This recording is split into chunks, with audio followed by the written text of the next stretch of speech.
Hey, Mark here. As we're ending 2023, I think it's important that you start to think about, what do I want to accomplish in 2024? But before you jump in to say, here are my goals, it's important that we reflect on what happened in 2023. So some questions I want you to think about. What went well this year? What are your proudest accomplishments and developments?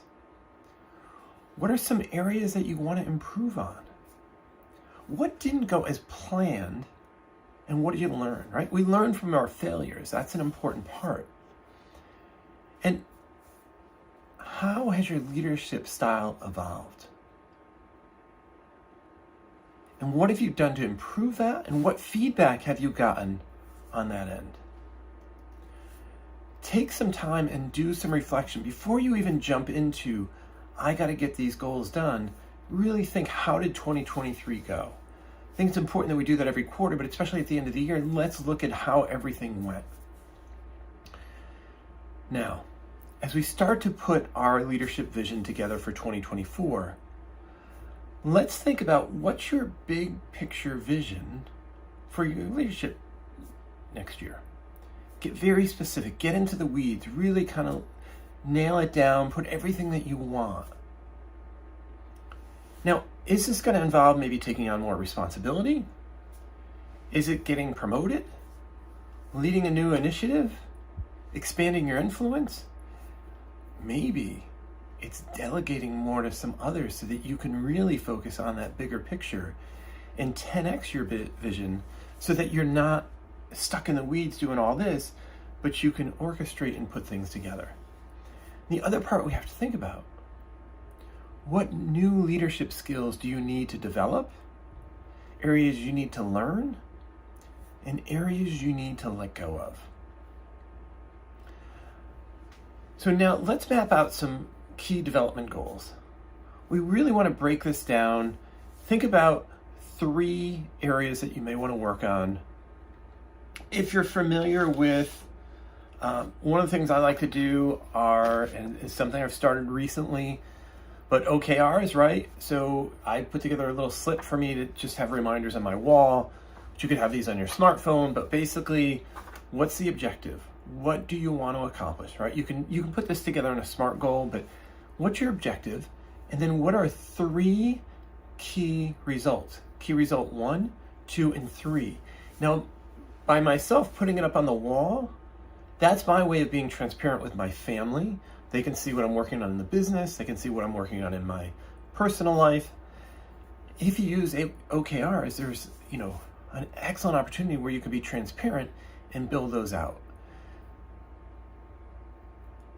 Think about what you need to have either your SMART goals or your OKRs, and make sure you include a mix of skills, knowledge, and experience goals. The other part you want to think about, plan for potential obstacles. What roadblocks or obstacles may you face in the next coming year? How are you going to anticipate and overcome them to achieve your goals? Who can support you? What resources might you leverage? I think that's an important part. Things are going to happen. We're going to have barriers. We're going to have these things that we have to overcome and face. We don't have to face them alone. That's the important part. Don't always say, I have to do it. You have a team. Trust your team. Very important.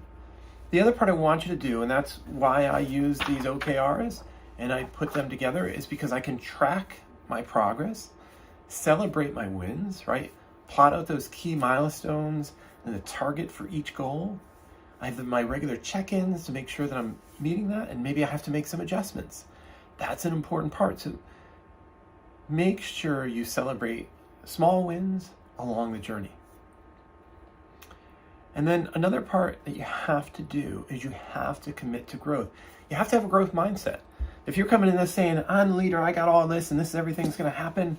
No, you have to understand that you have room to grow. You have room to learn. You don't know everything. There's nobody that I know that knows everything. So it's important that you have an open mindset, a growth mindset.